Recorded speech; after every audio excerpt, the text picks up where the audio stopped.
Tuscany is all about food and wine. It's all about the fresh produce, which they'll have homegrown or they'll get it from the markets, and then they're going to cook it, and they're going to cook it very slowly, and they're going to enjoy it with their family and their friends. They have lots of local vegetables and lots of pork and wild boar, which they make into small goods, and then they will share.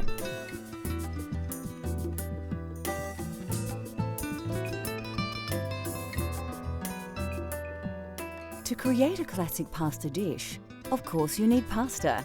And rather than pick up some dried spaghetti at the supermarket, to experience the cultural flavours of Italy at home, you're going to need to make fresh pasta yourself.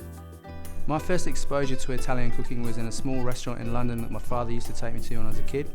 And they used to make all their own pasta there, and they had all the wooden boxes with all the various sizes, shapes and colours of fresh pasta. You could just choose whichever pasta you wanted to go with your sauce, and that really excited me and got me interested in Italian cooking.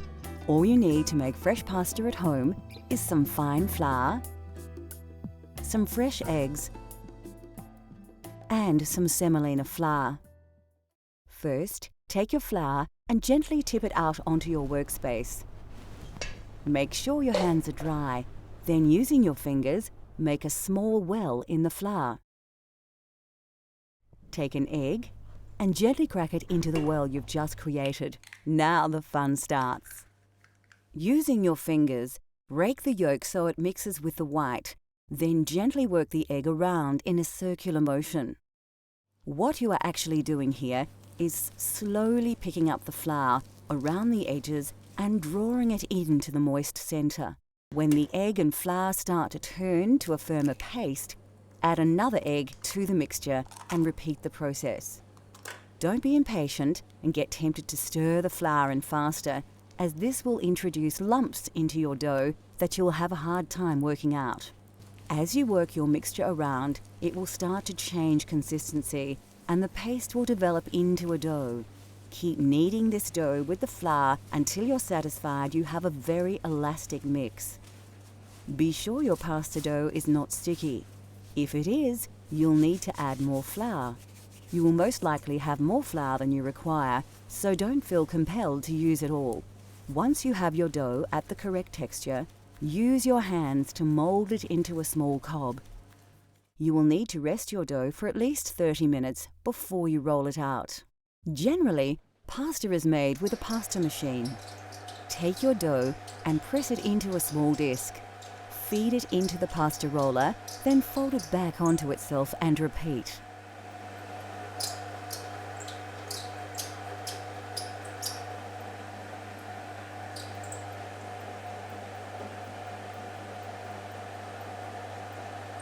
Keep rolling the pasta dough out until you have a long, thin sheet of pasta ready for cutting.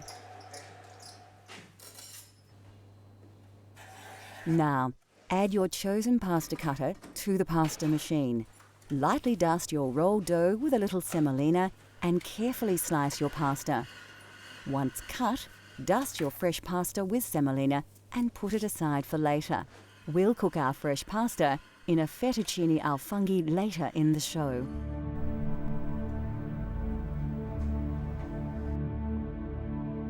Anybody who has eaten Italian food will recognize the essential herbs and spices that add unmistakable characteristics to any dish. The most common herb in Italian cooking is basil. Crushed basil leaves combined with oil, garlic, and pine nuts create the famous pesto sauce. Basil is regarded as the perfect complement to the flavor of tomato sauce and works well with pasta. Another herb used widely in Italian cooking is oregano.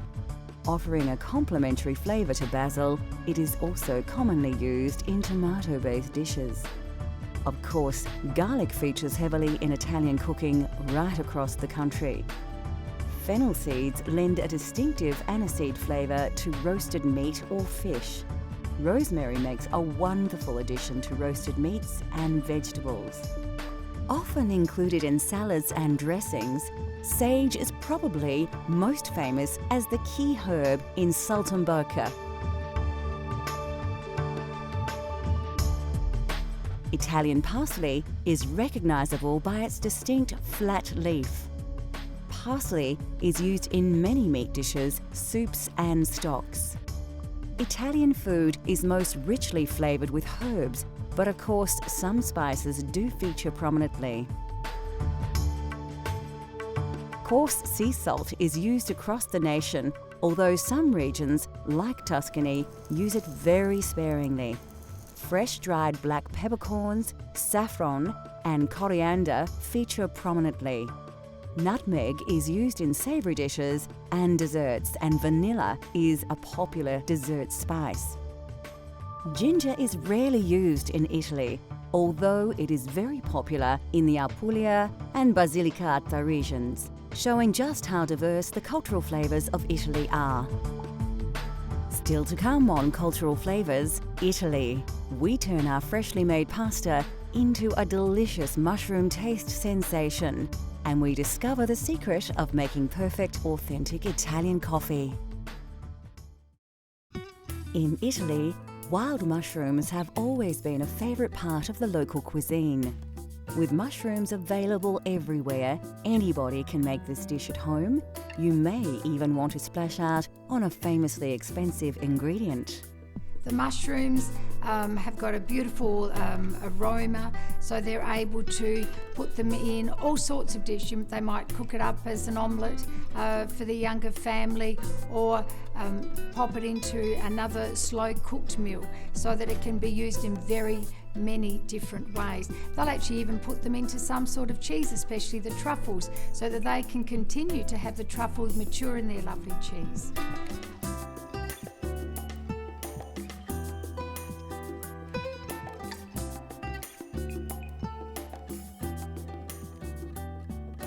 For this dish, you will need a selection of mushrooms. You can use fresh local varieties or a combination of fresh and dried.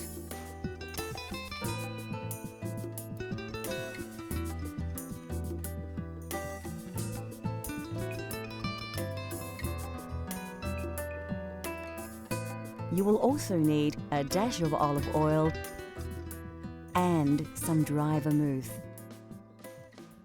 First, take your Italian parsley and chop it finely. It's important to use fresh parsley in your pasta dishes, as the dried alternative can lack flavour. Put it aside, as you will need to add it to your dish much later. The next step is to slice your mushrooms. The trick here is to try and keep the size uniform so they cook evenly.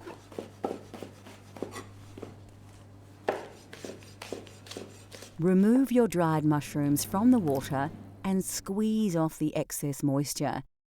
Then chop them evenly. Keep the water, you will need it later. Take the stalk of celery and remove the leaves. Chop into lengths, slice along the grain, then finely dice into small blocks to avoid large chunks of this strongly flavoured vegetable masking the delicious mushroom flavours. Next, chop your garlic and slice your red onion.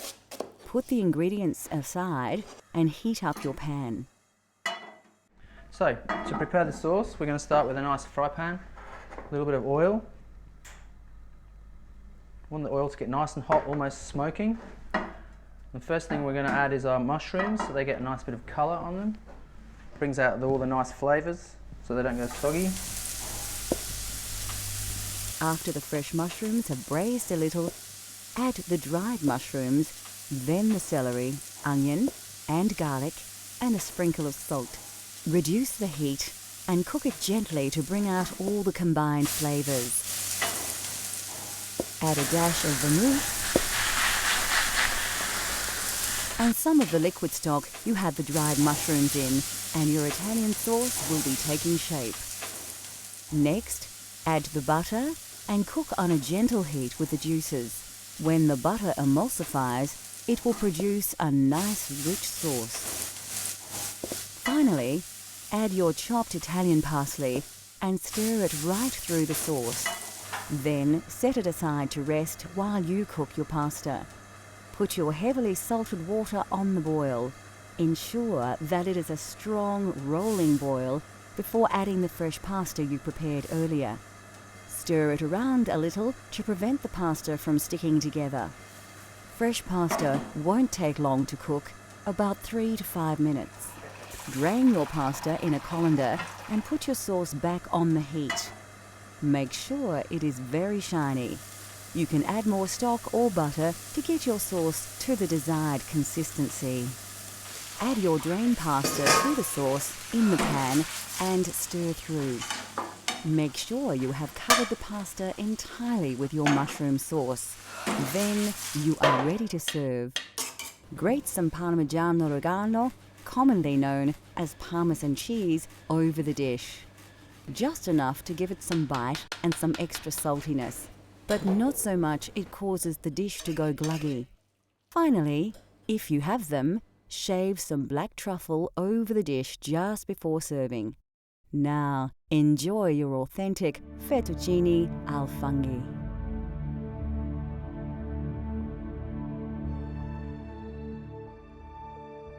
Italy is said to be one of the healthiest nations on the planet, and this is in large to do with a healthy diet, rich in vegetables and vegetable oils. Of course, the most important vegetable in Italian cooking is the tomato. There are many varieties of tomato that are used in soups, sauces, and pasta dishes. Brought to Italy in the 18th century, the tomato has become synonymous with Italian cuisine.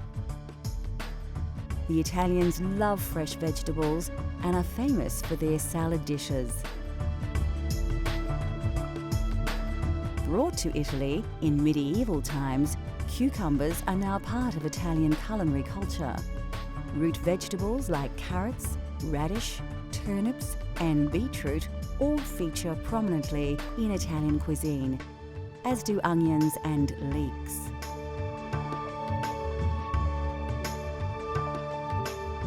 Cabbages, cauliflowers, spinach, and rhubarb are also part of the Italian diet. Squash and pumpkins are often used as an accompaniment. Bell peppers and potatoes also have become part of Italian food culture. Melons, like cantaloupes named after the town of the same name near Rome, are often presented as a dessert. Asparagus is a common ingredient in many Italian dishes. Mushrooms are highly regarded in Italian cuisine, especially in the provinces in and around Tuscany.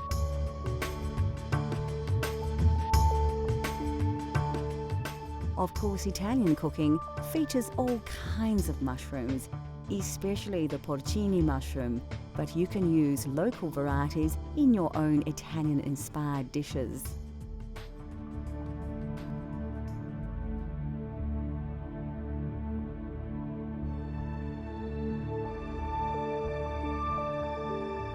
Coffee originated in the highlands of Ethiopia and quickly spread across the Islamic world during the Middle Ages. It was only introduced to Europe via Italy as late as the 16th century by Venetian merchants who had been trading with Muslims from the East. Yet, we must thank Italians for defining coffee culture as we know it today. Italians are deeply passionate about their coffee, so naturally the quality of bean is exceptionally important. Coffee comes in two varieties, and Italians overwhelmingly prefer Arabica over the cheaper Robusta bean. Roasting beans changes their colour, taste, smell, and Italians enjoy a full roast bean, which are rich brown in colour and have a slightly oily surface. Italian baristas have created a wide range of ways in which to enjoy coffee. Cafe Espresso is brewed by forcing hot water under pressure through finely ground coffee. This process produces a highly concentrated shot of coffee, which actually forms the basis of many other drinks, such as a macchiato, which is simply a shot of espresso marked with a small drop of steamed milk. The most well-known Italian-style coffee is, of course, the cappuccino, and this cultural flavour of Italy has become increasingly popular right across the globe. Cafe latte is usually drunk at breakfast time, made with a full glass of steamed milk and a shot of espresso. This wholesome drink provides the perfect start to the day for many Italians. Coffee is drunk in a variety of ways, but generally speaking, Italians only add milk earlier in the day. With the exception of breakfast, coffee is rarely served alone and is usually enjoyed after a meal. The drinks, the roasting styles, barista techniques and the popular social aspects of drinking coffee have all been heavily influenced by Italy's love of the coffee bean. Next on Cultural Flavours, Italy. We explore a famous Tuscan twice-baked biscuit and its accompaniment and discover how to serve this delicious Italian treat.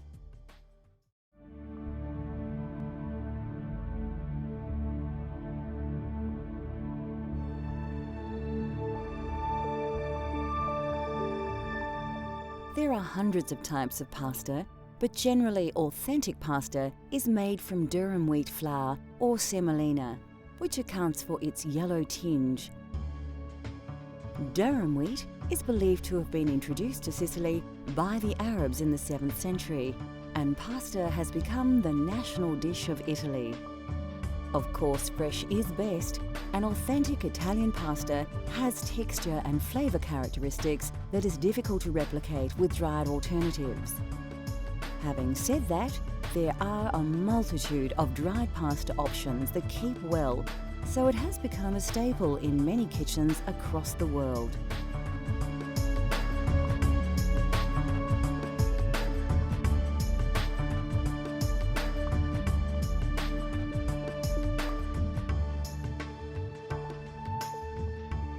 Italy produces 25% of all the olives grown globally from hundreds of varieties of olive tree. Olives in the south of the country produce the majority of olive oil thanks to its climate. In the north, due to the frosts, olives must be harvested much earlier, so their yield is much lower. Olive oil is often used like butter as a topping for bread and for cooking. Olives are eaten on their own, as an accompaniment, in salads and also cooked dishes. Italian meals often feature breads, and there is a wide range to choose from.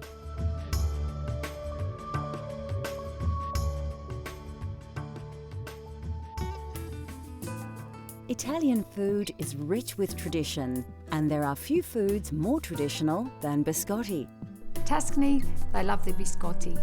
So they'll go to the local market and they'll get their flour and their sugar and the nuts, whatever nuts mum wants to use that might be in season, and they'll go home and there it will be in their beautiful kitchen, and they'll start mixing the flour, the eggs, the butter, the nuts, and then they'll roll and then they'll bake.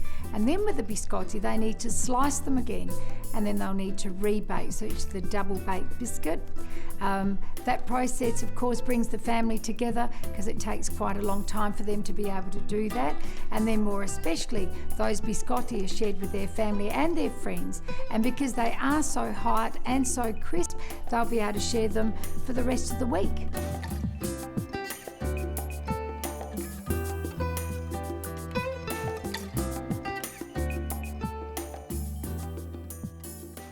You won't need to look too hard for the ingredients in this recipe.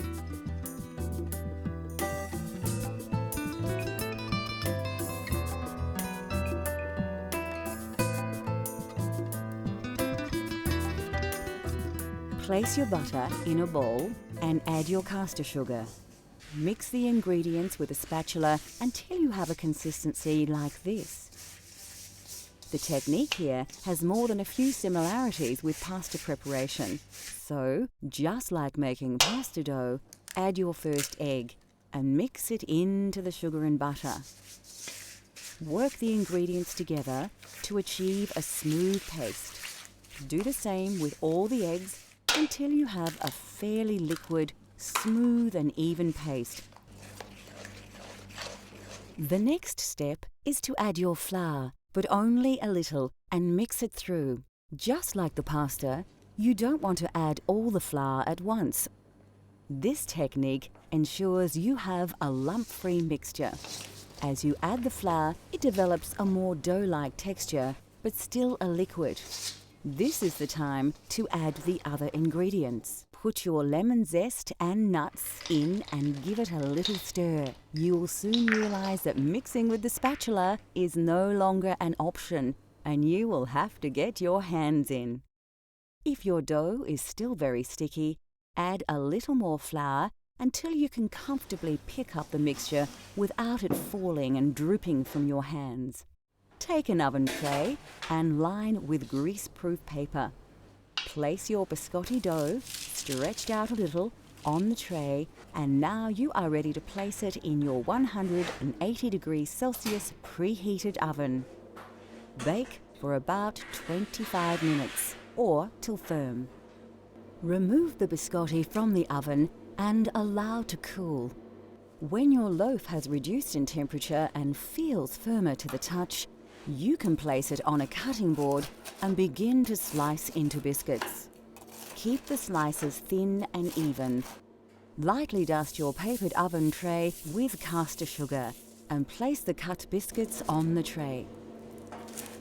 Proceed to dust these with a little more caster sugar. Place back in the oven at 160 degrees Celsius for about 10 minutes. Your biscotti is now ready to serve, and there is no better way to enjoy biscotti than the traditional way.